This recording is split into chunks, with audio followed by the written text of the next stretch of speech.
Thanks for a great presentation so far. My name is Mor. I'm the chief scientist and co-founder at SIEM. I also happen to be faculty at Cornell Tech, new campus here in New York, the building. Let me tell you about SIEM. Every year, Salesforce, the big sales company, holds a big conference called Dreamforce. It's in San Francisco usually, and I don't always mention alternative medicine folks in my talk, but when I do, it's Deepak Chopra, and he spoke at the conference. I'm not sure exactly why, and last November. And after the conference, after the talk, he tweeted to his 1.5 million followers to thank Mark Benioff, the CEO of Salesforce, and he included a SIEM link in his tweet. How come? Why did he do that? Well, even before he finished the talk, we had already had a page for it. And let me show you why and how we did that. So this is our SIEM page for Deepak Chopra at Dreamforce 2013. So the major events of the life of the news story, a lot of people talk about, the article is published, the page is viewed, the page is tweeted or shared in other means. Also, there's stuff that happens before that. Often, not always, the article gets edited. It always gets written. Even before that, some shit happens. So let me zoom in here for a second. This wide space between something that happens and the article gets written, people actually tweet about it. They share, they tweet, they post about it on social media. And that is our opportunity. In fact, let me rephrase. That's our big opportunity. The opportunity here is to use social media to tell us what's going on in the world and to make the first pages, sometimes the only pages that will have that content on the web, tell that story automatically and at scale. To do that, we use something that we call attention rank. So we model people's attention, reflected in social media content. You've all seen this picture, right? The Pope being announced last year, 2 years ago now. So we're going to create pages on the fly that reflect the attention that people are giving with their devices, with their cameras, with their sharing, with their tweets. So social media content is our data, and we use it to create more content. Attention rank is really a set of algorithms that uses natural language processing, uses time series analysis to rank trending media, and from this entire set of tweets and stories, extract the highlights of the things that are important and rank them appropriately. This is based on academic research that we've done that was sponsored by a few Google Research Awards and other sorts of funding. So, speaking of research, there's a Microsoft research paper from 2013 that talks about, on Bing, about 20,000 search queries for each trending event, each trending topic that appears on Twitter, each trending event that appears on Twitter. We did a rough calculation, 20,000 queries on Bing, I think roughly translates to about 20 billion queries on Google. So there's a lot of attention being, well, maybe not 20 billion, but close. There is a lot of attention being paid. People want to find information about what's going on. This is the gold mine of attention to those items that people are speaking about. So this is SIEM. This is why SIEM exists. We want to tell you, right, the process is you tell us something is going on, and we follow it, summarize it, make pages for the event itself, and for everything that happens in it. This could be events, and I'm showing you how it's going to look like in the near future, not right now. This could be personal small events, but could also be conferences, large events, protests, music events, really anything that happens in the world. So let me show you how it looks like today. And this one, I'm going to show you the page that we made for Austin City Limits. It's a music festival that happens in Austin, Texas. So we had the user that started the page for it, and then we automatically updated the content and extracted the highlights. I'm going to show you the page in a second, the real page. On the top of the page, you'll see this. This will be the major 3 highlights that we pulled from the event. This is, again, happens automatically. We don't need any user input or feedback with this other than starting it. We'll see for a second actually the actual story of what happened. You can already see that it got canceled.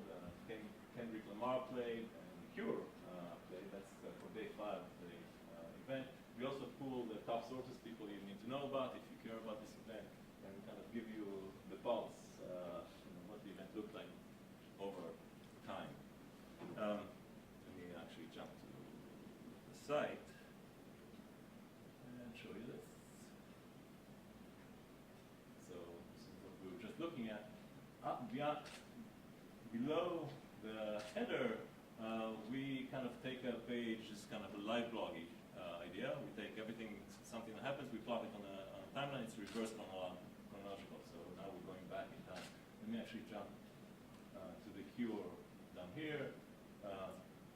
This is, again, nobody told us the Cure is performing, took all that content, we automatically realized that they're performing, put the page together, put it on the page, and in fact, now we can even click to view all the content for Cure, play the video, maybe it's playing, or it's playing on another screen. Great. Go back. All right, the vine's playing. And so forth. So let me go back here. I'm now going forward in time. The Cure, this is 8 p.m. Robert Smith, people were talking about him. We go further in time. People are talking about Kings of Leon, that were the close tonight. And then, it started pouring. People were commenting on the best concert ever. So it's pouring in Austin, and guess what? This is overnight. The morning, first thing that happened, the radio station announces that the event gets canceled. Right? And then soon enough, photos of the flooding in the park show up. So people are bummed and so forth. Let me just show you another example. This is a page created by Jeremy here, apparently when he was slightly younger. Some of you probably went to this conference, John David Interactive. Again, the page was created, and then we just, instead of now following whatever 5,000 or so tweets and photos, and go make sense of what actually happened in that conference, we actually can tell the story. We see that there was somebody speaking from the New York Times.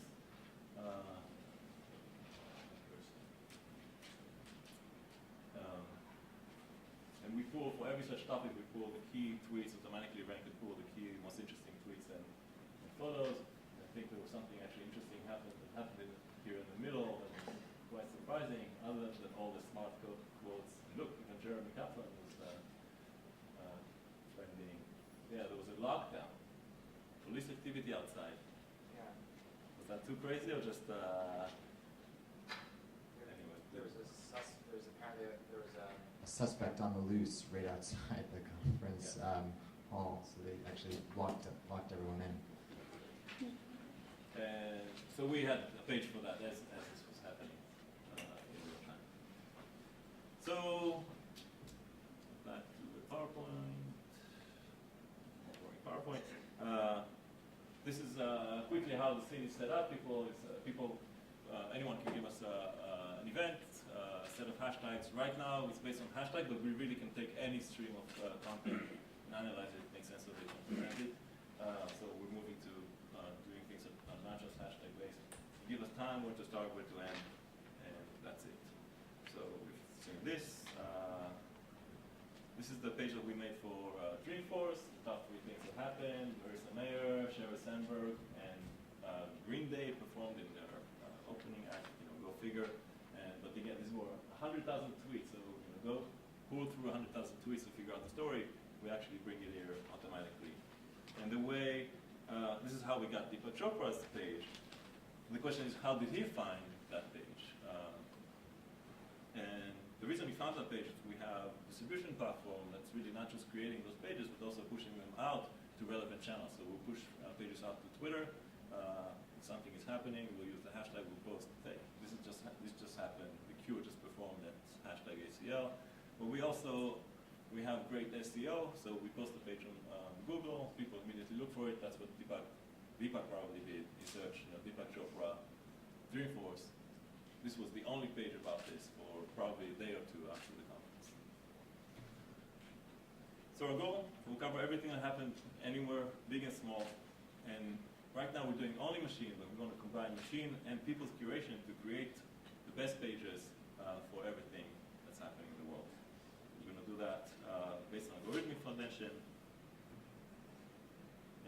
But we're also looking for editors and users to help us curate those pages. So we're hiring. It's hard to see this contact address. So let me know if you have any questions. Great. Thanks, Mor. Questions?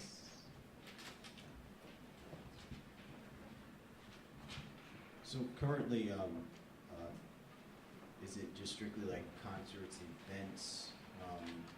I'm like a sports-centered type of person, so like the major thing that's being talked about right now is the situation with the Los Angeles Clippers and Donald Sterling. Do you guys also, with the same type of platform, create that same type of storyline, streamline, where people can see where the event started and where it could eventually end up being as it takes its natural course? Yes. And great question. We're actually not tuned to that, to the more elongated breaking news events, but yes, we are working towards that as well. Hi, over here. I am Heather. I'm a Town Night Fellow here also. So I'm wondering, you said you're moving away from, not away from hashtags, but you're going to be doing more than hashtags, and it seems like hashtags are like the main way people organize content, whether you're at conferences or sport events or things like that. So are you just going to be using keywords, or how do you guys plan to do that? Yeah, so we have, actually we want to be able to automatically expand, so you can let us, we have written papers about it, we have technology, we haven't implemented yet in the product. You give us a starting point and we'll figure it out. Right, so either starting point may be a hashtag, maybe a location and time, it may be a phrase, and we will find the relevant content for you, right? That's what we're going to.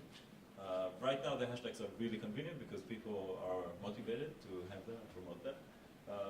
And they capture a lot of the content for most events that have significant eyeballs, but yes, they have a lot of limitations. Breaking news, people don't use them. Smaller events, people don't use them. So. And one more question. It seems like you have to create like an event or a buzz or something like that, but can you, like the way Storify, you can then go backwards and do it that way. Do you have to create it first and then it'll pull in content, or right now if I went on and searched for like a hashtag that was popular like a month ago, could I then create a story from it? No, not a month ago. So we have limitations. We're using right now the Twitter API. Eventually we'll be able to index full firehose. We're not doing it right now, so you can only go back whatever the Twitter API will let us, which is a couple of weeks. Thank you. Reliably, or less.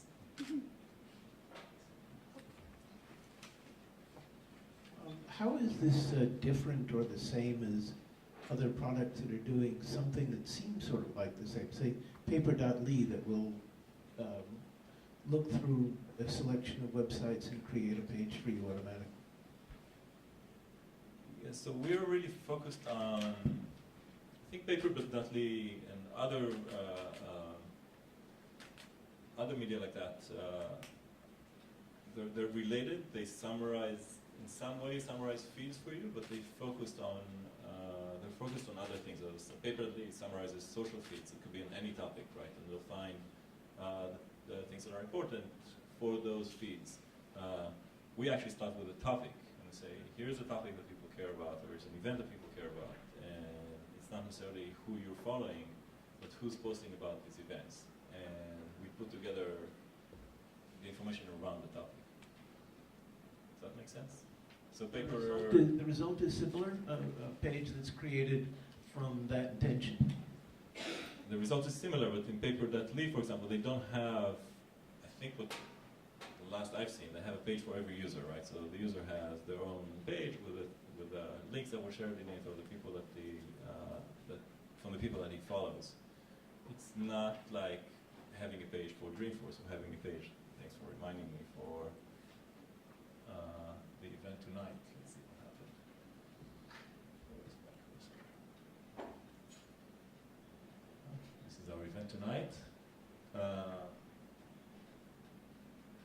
one thing trended, Kickstarter. Justin, congratulations. We can actually see the page that we created on the fly about Kickstarter here. Right? So the nice thing about our system is we need very little, there's a lot of noise out there, but we need very little content to actually find the highlights. Posted. Apparently not all the highlights, of course, your all highlights. Mor, can you tell people maybe three takeaways from the New York Times incubator? What was useful about that? What did you learn from that? How did it change what you're doing? Yeah, I think the New Times was a great experience. First, it's obviously world-class organization, and every single person we interacted with there was helpful in teaching us something. So anything from understanding the business of media and how they think about it, to the editorial and how they think about editorial and how they think about stories. That was great. And then it also, as opposed to different than other incubators, they are, for better or worse, they're very it's very calm. It's a calmer experience than somebody, I think. It was the founder backlash or getting multiple advice from equally smart people was mentioned here, and I think that happens in a lot of incubator. We've seen that a lot. TimeSpace were actually pretty good about protecting us from this kind of thing. So we give us a quiet environment to work on a product and make the networks, make the connections. Any last questions? Everyone? Hi again. Hi.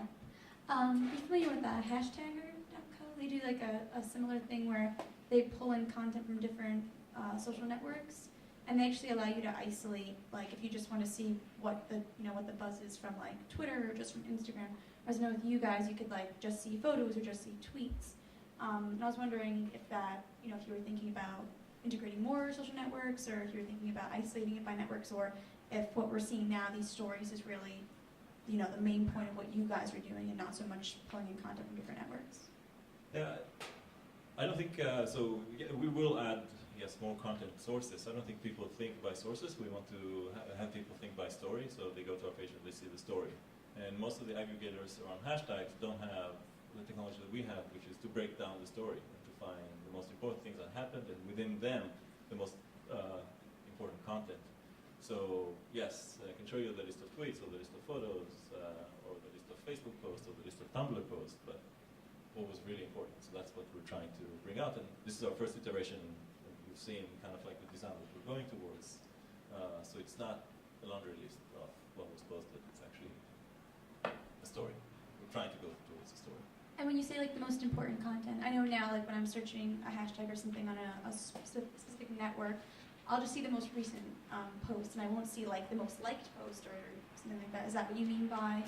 No, so what I mean, so you've seen a little bit about, a little bit from our side of what we call attention, right? So where we actually identify what people were talking about, right? So we're talking about Kickstarter today. So it's not necessarily that you got the most retweets or the most favorites, but the intuition that a lot of people paid attention to it within that story, so it must be interesting. And then at the second level, we do use ranking, the social information in ranking. So we'll find the best content within that that's relevant and that's interesting and engaging.